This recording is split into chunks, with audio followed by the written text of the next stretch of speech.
श्री कृष्ण गोविंद हरे मुरारे, हे नाथ नारायण वासुदेवो।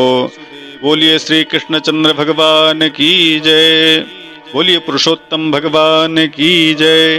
धर्मानुरागी सज्जनों, माताओं एवं बहनों, यदि आपने पिछली हमारी कथाओं को नहीं सुना है तो आप इस वीडियो के डिस्क्रिप्शन में अथवा प्लेलिस्ट में जाकर के पीछे कही हुई 7 अध्याय की कथा आप सुन सकते हैं। यदि आप हमारे चैनल पर नए हैं तो कृपया नीचे मेरे नाम के सामने दिए हुए लाल कलर के सब्सक्राइब बटन को क्लिक करके इस चैनल को सब्सक्राइब कर लें। हम इसी तरह की वीडियो लाते रहेंगे। पुरुषोत्तम मास महात्म की कथा को जो सुनता है, जो इसमें दान पुण्य इत्यादि करता है, जैसा कि हमने पिछले अध्याय में सुना कि भगवान श्री कृष्ण ने कहा कि इस मास में जो कोई भी स्नान दान इत्यादि करते हैं वे गोलोक में जाते हैं, मोक्ष को प्राप्त करते हैं, धन यश वैभव पुत्र पौत्र आदि से युक्त होते हैं। आइए हम 8वें अध्याय की कथा का शुभारंभ करते हैं। बोलिए वृंदावन बिहारी लाल की जय।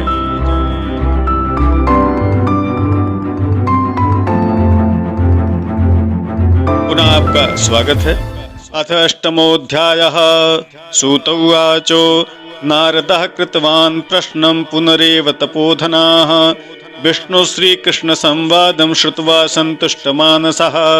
नारद उवाचो वैकुण्ठं गतवती रुक्मिणीसे किं जातं तदनुवद प्रभो मे। वृत्तान्तं हरिसुत कृष्णयोश्च सर्वेषां हितकर्मादि पुंसो। सूत जी बोले, हे तपोधन, विष्णु और श्री कृष्ण के संवाद को सुनकर संतुष्ट मन से नारद नारायण से पुनः प्रश्न करने लगे। नारद जी ने कहा, हे प्रभो, जब विष्णु भगवान वैकुंठ को चले गए तब क्या हुआ? आदि पुरुष कृष्ण और हरिसुत का जो संवाद है वह सब प्राणियों का कल्याण करने वाला है। इस प्रकार प्रश्न को सुनकर भगवान बद्री नारायण जगत को आनंद देने वाले आगे की कथा कहने लगे। श्री नारायण उवाचो अथ श्री रुक्मिणी नाथो वैकुंठम गतवान् मुदा तत्र गत्वाधिमासं तं वासयामास नारदो। श्री नारायण ने कहा, तदंतर विष्णु भगवान बड़े प्रसन्न होकर वैकुंठ में आ गए। वहां जाकर हे नारद, अधिमास को अपने पास ही बैठा लिया। अधिमास वैकुंठ में वास पाकर अत्यंत प्रसन्न हुआ और 12 मासों का राजा होकर विष्णु भगवान के साथ रहने लगा। 12 मासों में मलमास को श्रेष्ठ बनाकर विष्णु भगवान अत्यंत संतुष्ट हुए। हे मुने, अनंतर भक्तों के ऊपर कृपा करने वाले भगवान युधिष्ठिर और द्रौपदी की ओर देखते हुए कृपा करके अर्जुन से यह बोले। श्री कृष्ण ने कहा, हे राज शार्दूल, हमको मालूम होता है कि इस तपोवन में आकर आप लोगों ने दुखित होने के कारण पुरुषोत्तम मास का आदर नहीं किया। भीष्म द्रोणाचार्य कर्ण के भय से संतप्त मन आप सब लोगों ने भय और द्वेष से मुक्त होने के कारण प्राप्त पुरुषोत्तम मास व्रत का ध्यान ही नहीं दिया। कृष्ण द्वैपायन व्यासदेव से प्राप्त विद्या के आराधना में तत्पर अर्जुन के इंद्रकील पर्वत पर चले जाने के कारण उनके वियोग से दुखित आप लोगों ने पुरुषोत्तम मास को जाना ही नहीं। अब यदि आप यह पूछें कि हम क्या करें, तो मैं यही कहूँगा कि आप भाग्य का अवलंबन करें। हमारा जैसा कर्म होता है वैसा ही हमें भोगना पड़ता है। सुख दुख भय कुशलता इत्यादि भाग्यानुसार मनुष्यों को प्राप्त होते हैं। श्री कृष्ण बोले, यह भाग्यशालिनी द्रौपदी पूर्व जन्म में बड़ी सुंदर मेधावी ऋषि के घर में उत्पन्न हुई थी। समय व्यतीत होने पर जब यह 10 वर्ष की हुई तब क्रम से रूप और लावण्य से युक्त अति सुंदरी और आकर्षक नेत्र से शोभायमान हुई। चातुर्य गुण से युक्त यह अपने पिता की एकमात्र इकलौती कन्या थी। अतः चतुरा गुणवती सुंदरी यह पिता की बड़ी लाडली थी। श्री कृष्ण उवाचो पाञ्चालीयं महाभागा पूर्वजन्मनि सुन्दरी मेधाविदुज मुख्यस्य पुत्री जाता सुमध्यमा कालेन गक्षता राजन् संजाता दशवार्षिकी रूपलावण्य ललिता नयनापाङ्गशालिनी चातुर्गुण संपन्ना पितुरैकैव पुत्रिका बल्लभातीव तेनेयं चतुरा गुण सुंदरी। मेधावी ने सदा इसे लड़के की तरह पाला पोसा और माना, कभी भी अनादर नहीं किया। यह भी साहित्य शास्त्र में पंडिता और नीति शास्त्र में अत्यंत प्रवीणा थी। इसकी माता इसकी छोटी अवस्था में ही मृत्यु को प्राप्त हो गई थी। पिता मेधावी ने बहुत यत्न पूर्वक इसे पाला पोसा था। पास में ही रहने वाली अपनी सखी के पुत्र पौत्रादि सुखों को देखकर इसको भी इच्छा हुई और यह सोचने लगी कि हमें भी यह सुख कैसे प्राप्त होगा। गुण और भाग्य का निधि, सुख देने वाला पति और सत्पुत्र कैसे हमें प्राप्त होगा। इस प्रकार मनोरथ करती हुई, विचार करती हुई यह सोचने लगी, पहले मेरा विवाह सुनिश्चित था, लेकिन भाग्य ने उसे बिगाड़ दिया। अब क्या करने से अथवा क्या जानने से एवं किस देवता की उपासना करने से, किस मुनि के शरण में जाने से, किस तीर्थ का आश्रय करने से मेरी मनोकामना पूर्ण होगी। मेरा भाग्य कैसा सो गया है कि कोई भी मुझे पत्नी रूप में वरण ही नहीं करता। मैं अपनी सहेलियों के बीच में प्रमुख हूँ, परंतु कुमारी होने के कारण पति दुख से पीड़ित हूँ।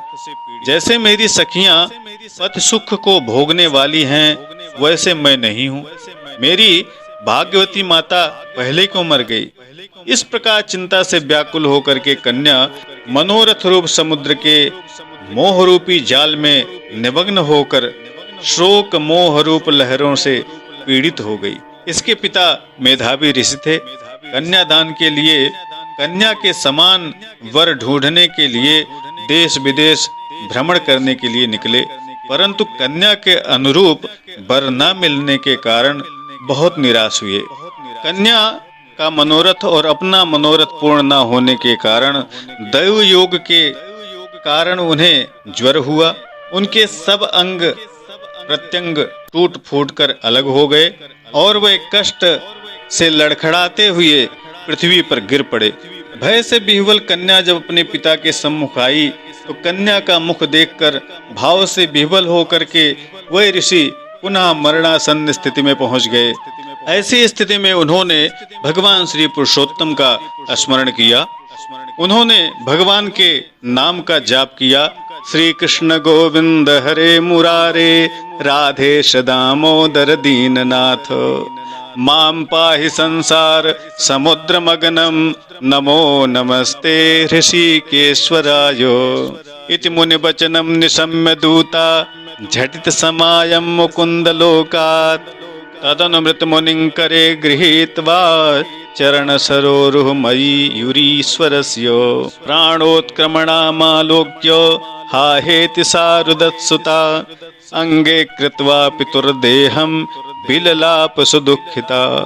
हे कृष्ण, हे गोविंद, हे हरे, हे मुरारे, हे राधेश, हे दामोदर, हे दीनानाथ, मुझ संसार में निमग्न की रक्षा कीजिए।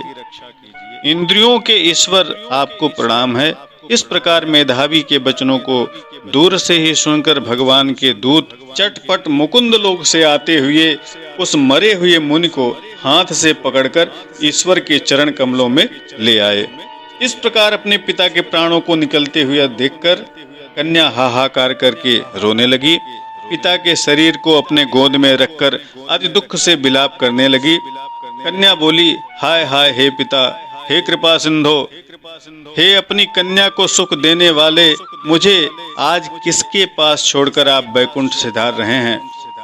बालो वाचो हा हा पिता कृपा सिंधो आत्मजानंददायकः कस्यांके माम निधायाद्यो गतोऽसि वैष्णवं पुरम्। हे तात, पितृहीन होकर मेरी रक्षा कौन करेगा। आज मेरे भाई बंधु माता पिता आदि कोई भी नहीं है। हे तात, मेरे भोजन वस्त्र की चिंता कौन करेगा। कैसे मैं रहूंगी इस शून्य वेद ध्वनि रहित निर्जन वन की तरह आपके घर में, हे मुनि श्रेष्ठ, अब मैं मर जाऊंगी, ऐसे जीने में क्या रखा है।